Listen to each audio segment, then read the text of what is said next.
Tell me there's something better. Go ahead, try. How I Spent My Summer Vacation by Peter Benjamin Parker. I can sum it up in one glorious, hyphenated word. Spider-Man. I am the spectacular Spider-Man! Hello everyone, thanks so much for joining me here today as we get to talk about one of my favorite subjects, comic books. My name is Jose. I love comic books, I love talking about them, and I love sharing them with you. Feel free to follow me on social media if you would like. Links are in the description below, and I've also posted a link to the Marvel fan site that I have plot synopsis and character bios for this issue. We're continuing Roger Stern's run on Spider-Man, and today we're going to be looking at The Amazing Spider-Man 232 from 1982. This is really good cover by John Romita Jr. I really love this cover, kind of the transformation of Mr. Hyde, and then the Spider-Man, I don't know, the light or what have you there, and then kind of a messy ink job here done by Al Williams. Oh no, it's Alan Milgram, most likely. It's very weird the way I find it messy, and not that, and I don't mean messy in a bad way. I thought that M was a W, that's why I thought it was Al William. But Al Milgram, I don't know, it gives it a very rough look, which you normally wouldn't really see back then. Everything was always made to be more flowing, more neat. But yeah, this is really cool. I don't know, I really like this cover. So yeah. All right, so Hyde in plain sight. Play on the words here, and we've got Mr. Hyde and Spider-Man here. I have a playlist, and feel free to check that out. I have Todd McFarlane's Spider-Man in there, and early issues of Spider-Man with Stan Lee, and I've got a good mix in there, so feel free to check it out if you'd like. And so Mr. Hyde has appeared, as he did in the end of the previous issue.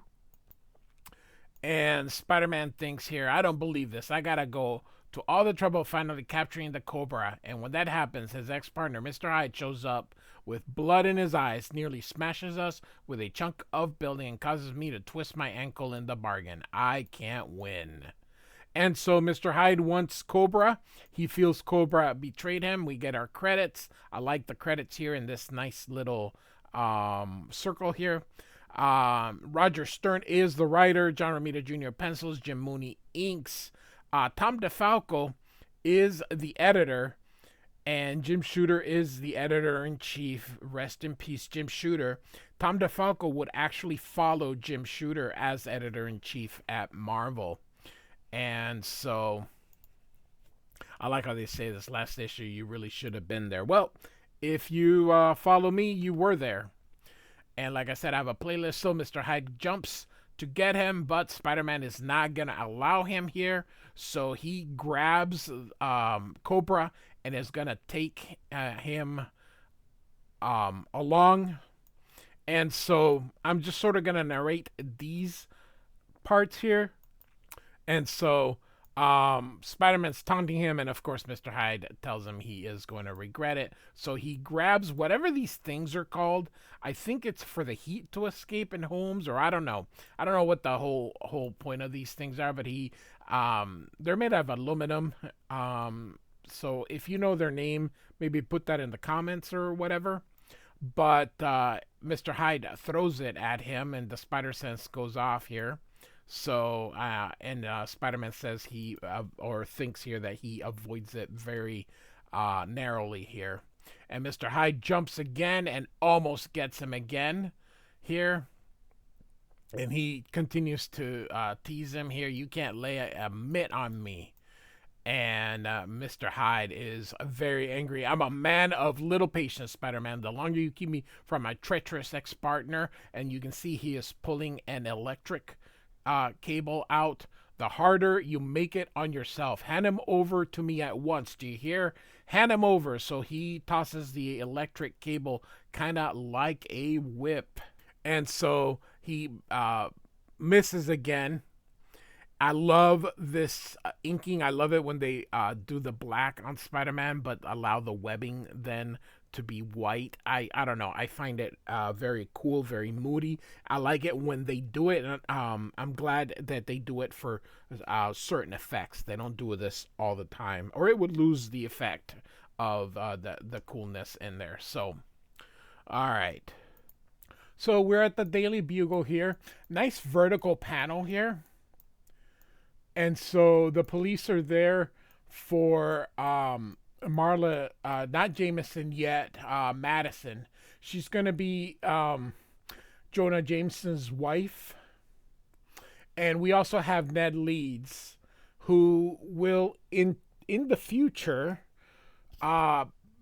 people will think he's the Hobgoblin, but it's going to all be undone. So Ned Leeds is not the Hobgoblin. But he was meant to be the Hobgoblin, if that was, but then it was, oh my goodness, what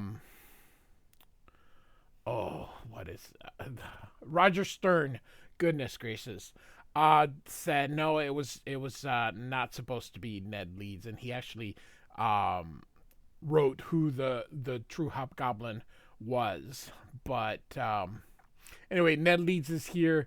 And he goes, I can't understand what's keeping him.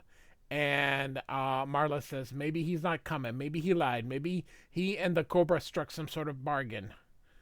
And he says, Doctor, that man probably saved our lives. And she says, yes, but he's an outlaw. What do we really know about him?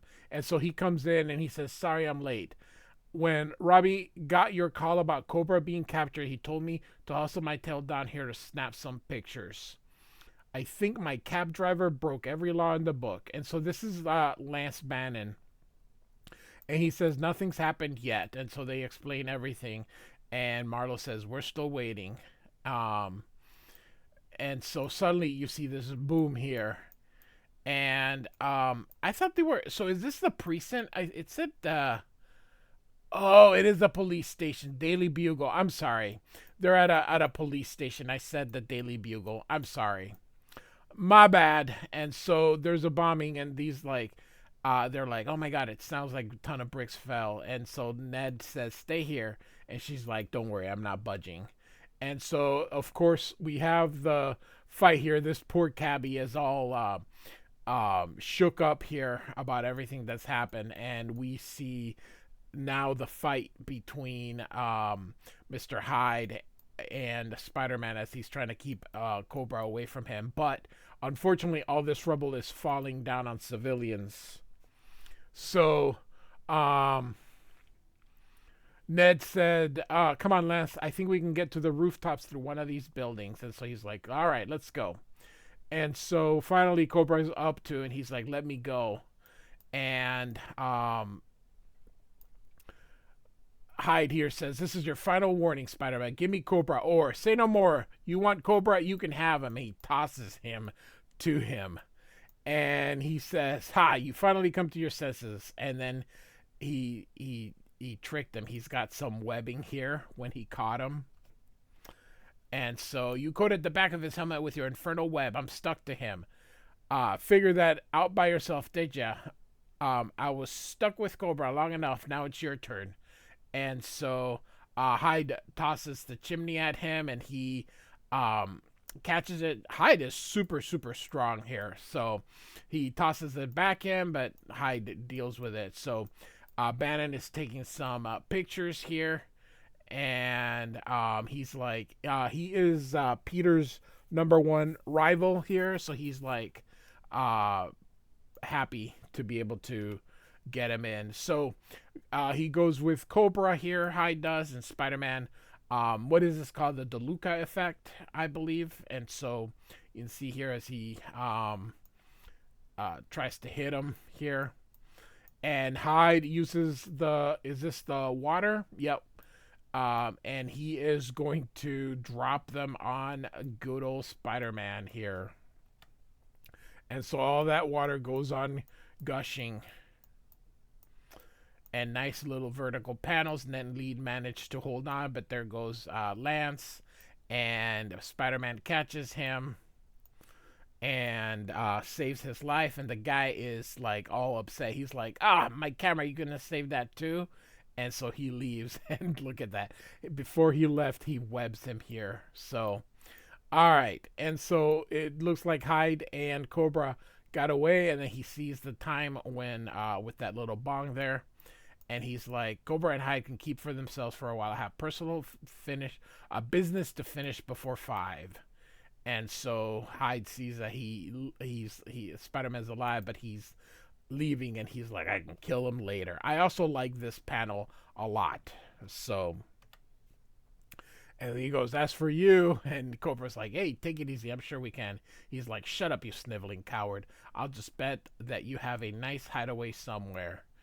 And he tells him where it is, and that he's and he goes, I bet you have a disguise. Yes, a false beard. I keep an extra in my helmet lining. And so Hyde says good, and punches him and says, that's all I need to know. And so now we are at the campus of Empire State University, which is not a real school.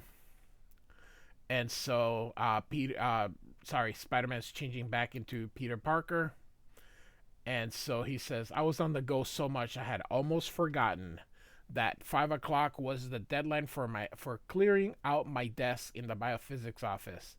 It's really about time I gave up my teaching assistant job days ago. And that was in Spectacular Spider-Man 68. But know why I've put it off this long.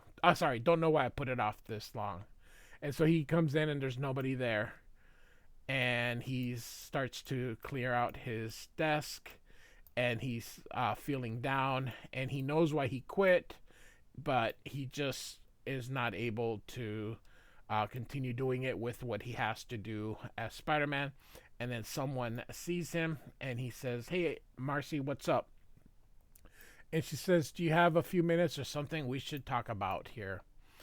And he says, any other time I'd say yes, Marcy, but right now I'm in a bit of a hurry. This will only take a minute. Something in the lab. And he's like, some other time, okay? And she's like, Peter's thinking, I spent most of the morning in the lab and I'm in no mood for shop talk. And she's like, Peter, wait, you don't. And she's like, Peter. And she's like, how did he get away so quickly? And he probably went up. And so they were actually going to throw him a party. And so poor thing. And then we are also keeping up with Deborah Whitman, who she thinks Peter is actually Spider-Man. But her story is being told, or the story between Spider-Man and her are being told in Spectacular Spider-Man, which I am not covering. So John Romita Jr. really did a really good job during his first initial run on Spider-Man. Look at this. This is a nice vertical panel showing the building here. And so we're at the penthouse for Cobra. After Amazing Spider-Man, he goes to Uncanny X-Men, and I do have his entire run on Uncanny X-Men. I do have a playlist for the X-Men. Feel free to check that out.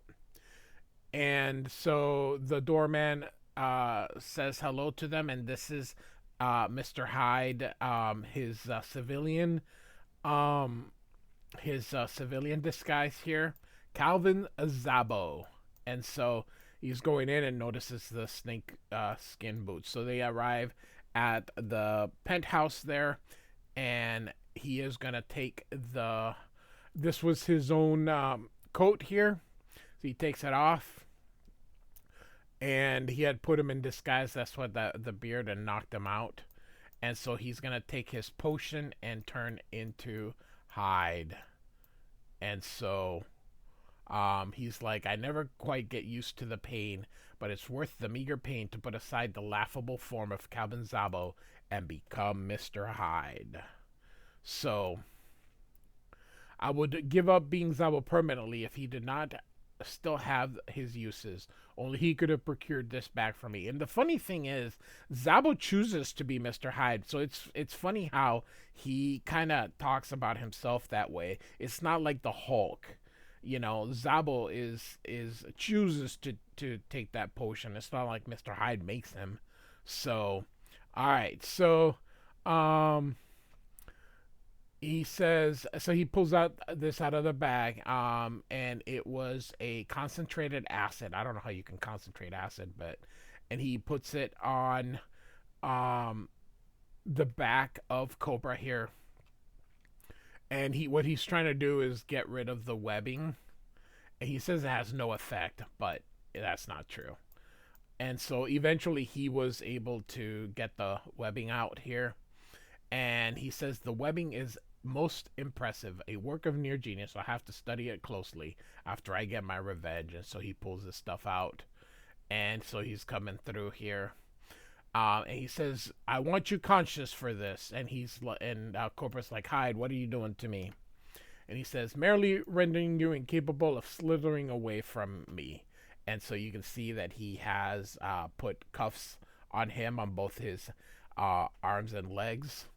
You thought I was dead, didn't you, Cobra? You thought I'd perish fighting Captain America. That was in Captain America 252.